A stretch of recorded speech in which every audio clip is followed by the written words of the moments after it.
स्वागत है आपका यस 24 न्यूज़ पे। मैं कौसर अली। क्या है खास खबरें सीवान की और बिहार की, आइए एक नज़र देखते हैं। आज देश 72वां गणतंत्र दिवस मना रहा है।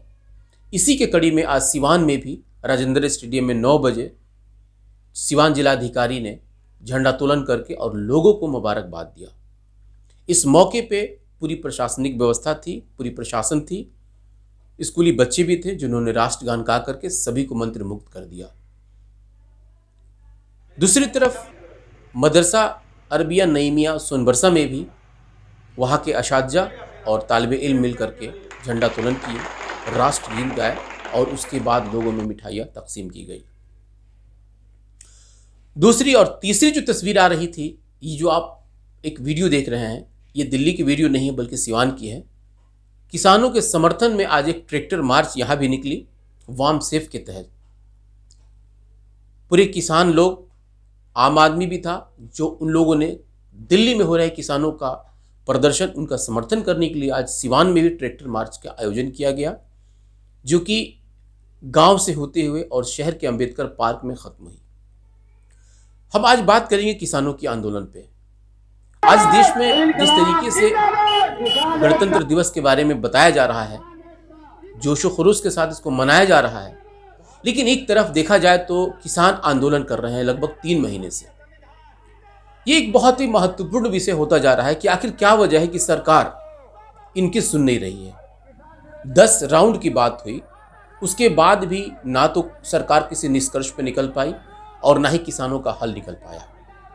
सवाल यहाँ सीधा है कि आखिर किसान जो है कि इतने ज़्यादा आंदोलित क्यों होते जा रहे हैं, और जिस तरीके से सरकार है वो भी आखिर इतनी हठधर्मी क्यों अपना रही है। किसान चाहते हैं कि ये काला कानून वापस लेकर के और उन्हें एमएसपी पे एक पुख्ता कानून बना करके दे दिया जाए, और सरकार चाहती है कि नहीं, हम इसमें रद्दोबदल तो कर सकते हैं लेकिन कानून को वापस नहीं लेंगे। यही बस छोटी सी पेचीदगी बची हुई है इसमें। सवाल एक ये भी आता है कि जिस तरीके से किसान अपने बातों को मान रहे हैं या मनवाने की कोशिश कर रहे हैं, उसमें सरकार की क्या मजबूरी हो सकती है। सरकार की जवाबदेही एक जनता के प्रति होती है और जनता किसान होती है, और किसानों का जो सोच होता है वो कहीं भी राजनीतिक स्तर पर नहीं जाता है। वो या तो सामाजिक या फिर अपने खुशहाली के लिए सोच सकते हैं। लेकिन जिस तरीके से सरकार हठधर्मी कर रही है, कहीं ना कहीं इसके ऊपर एक सवालिया निशान उठ रहा है कि आखिर सरकार आखिर इतनी अडिग क्यों है। इसमें ऐसी कौन सी चीज़ें हैं जो सरकार नहीं मान सकती है, जब सरकार उसमें रद्दोबदल कर सकती है, संशोधन कर सकती है। यहाँ तक इसमें सुप्रीम कोर्ट ने दखलंदाजी करने से मना कर दिया, उसके बाद भी अगर सरकार नहीं मान रही है तो कहीं ना कहीं दाल में कुछ काला ज़रूर है। और इसी बात को या तो किसान इस बात को मानने के लिए वो तैयार नहीं है। किसान कह रहे हैं कि या तो आप काले कानून को वापस लीजिए, नहीं तो फिर हम अपने घर नहीं जाएंगे। आखिर ये अंजाम आखिर कहाँ तक जाएगा ये लड़ाई, अब ये देखना है। आखिरकार जिस तरीके से आज जो रिपब्लिक डे यानी कि गणतंत्र दिवस है, और आज के दिन जो ट्रैक्टर मार्च जो किया गया दिल्ली में, जो कहीं ना कहीं अब एक हिंसा का रूप लेता जा रहा है, ये किसी भी तरीके से एक लोकतांत्रिक प्रक्रिया और लोकतांत्रिक देश के लिए उचित नहीं कहा सकता। हालांकि जो दिल्ली में हुआ इसे भी उचित नहीं कहा जा सकता है, ये भी कोई तरीका और ये रास्ता सही नहीं है। लेकिन सवाल एक ये उठता है कि जो हर छोटी से छोटी घटना पे अपनी नज़र रखने वाले देश के प्रधानमंत्री नरेंद्र मोदी जी आखिर 3 महीने से खामोश क्यों हैं। उनकी खामोशी के पीछे क्या राज है, क्या मजबूरी है उनकी, कम से कम ये तो जनता जानना चाहती है। हर बात पे ट्वीट करने वाले अभी तक 3 महीना हो गए, लेकिन एक बार उनका ट्वीट भी किसानों के प्रति नहीं आया। और ऊपर से जिस तरीके से उनके सांसद, उनके विधायक और उनके साथ जो जुड़ने वाले लोग हैं, जिस तरीके से इन किसानों को कभी आतंकी, तो कभी खालिस्तानी, तो कभी पाकिस्तानी, तो कभी देशद्रोही कह रहे हैं, कहीं ना कहीं ये किसानों के साथ एक तरह से अत्याचार और एक अन्याय की जो प्रकाष्ठा है वो अब जो है कि धीरे धीरे जो है कि क्रोधित अब होते जा रही है। और इसका जो है कि आज एक टेस्ट जो हम लोगों ने दिल्ली में देखा, ये तरीका और ये सही समय भी नहीं है उसके लिए। आखिर देश में इस तरीके का माहौल क्यों बनता है, इससे किसको फायदा है। अगर किसान बार बार ये कह रहा है कि नहीं ये कानून हमारे पक्ष में नहीं है, हमारे लिए नहीं है, तो सरकार को भी इसमें सोचना होगा। सरकार को भी थोड़ी सी नर्म रुख अपना करके और इनके बारे में सोचना होगा, क्योंकि सरकार इस देश की है, सरकार किसानों की है, किसानों के साथ साथ इस आवाम की है, जनता की है, आम लोगों की है। और अगर सरकार इनकी नहीं सुनेगी तो फिर किसकी सुनेगी। जो कथित तौर पे बार बार एक इल्ज़ाम लगता है विपक्ष की तरफ से कि सरकार कुछ घरानों के हाथों की मुट्ठी खेल रह गई है, उनके हाथों की जो है कि कठपुतली रह गई है। अगर ये खामोशी है तो कहीं ना कहीं ये इसमें सच्चाई साबित यही हो रहा है, जिस तरीके से एक विपक्ष या आम आदमी कह रहा है।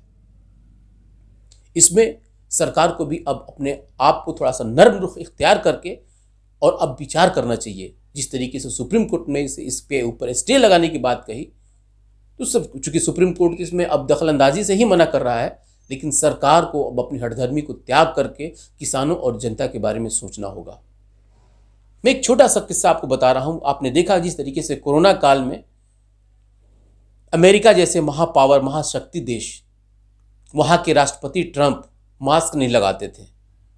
वो उनके साथ ये सिंबल था कि अगर वो मास्क लगा लेंगे तो एक मैसेज जाएगा दुनिया में कि अमेरिका जो है कि झुक गया और वो जो है कि इस कोरोना महामारी से निपटने में नाकाम रहेगा। और ये झूठी शान दिखाने के लिए ट्रंप कभी मास्क नहीं पहनते थे, जबकि उनके ही प्रतिद्वंदी, उनके जो भी वर्तमान के राष्ट्रपति हैं, वो मास्क पहनते थे। वो जानते थे कि नहीं, हम चाहे जो भी परिस्थिति हो, लेकिन अपने आप को हम सेफ रखेंगे ताकि आने वाले लोगों को या फिर हम समाज को एक संदेश दे सकें, एक मैसेज दे सकें। तो वो झूठी शान में ही अपने पूरे अमेरिका को बर्बाद कर दिए। आज वही चीज़ें जो है कि कहीं ना कहीं देश में भी देखने को मिल रहा है। जिस तरीके से कथित तौर पर देश के प्रधानमंत्री कहते हैं कि हम 56 इंच के सीने वाले हैं, तो उनको लग रहा है कि अगर ये काले कानून को वापस ले लेंगे तो मेरा 56 इंच का सीना जो है कि छोटा पड़ जाएगा, जैसे लोग कह रहे हैं। तो इस सोच को लेकर के वो पीछे नहीं हटना चाहते हैं, जबकि कहीं ना कहीं एक आम किसान के लिए ये दिन बहुत भारी पड़ रहा है। आप देख रहे हैं कि जिस तरीके से ठंड पड़ रही है, बीच में बारिश भी हुई, उसके बाद भी किसान डटे हुए हैं अपने हक के लिए। सरकार को इसमें सोचना होगा। अगर सरकार आज नहीं सोचती है तो आने वाले वक्त में सरकार को पछताना पड़ेगा, खास करके इसलिए क्योंकि जो अन्नदाता है, अगर इस देश का अन्न नहीं उगाएगा तो फिर हम खाएंगे क्या, जैसा कि एक आम किसान ये बात कह रहा है। सवाल ये भी है कि जिस तरीके से पूरे देश में प्रोटेस्ट हुआ और उस प्रोटेस्ट को कुचल दिया गया, दबा दिया गया, क्या लगता है कि इस प्रोटेस्ट को भी वैसे ही हालात में सरकार लाके खड़ा करेगी या फिर कुछ नर्म रुख इख्तियार करके इन किसानों को वो राहत देगी जो ये चाहते हैं। आप देख रहे थे यस24 न्यूज़। ये अगर आपको अच्छा लगे तो प्लीज़ आप इसको सब्सक्राइब कीजिए, कमेंट कीजिए, शेयर कीजिए, ताकि हमारा भी हौसला और हिम्मत बना रहे। हम मिलते हैं फिर, तब तक के लिए दीजिए इजाज़त। जय हिंद, जय भारत, हैप्पी रिपब्लिक डे।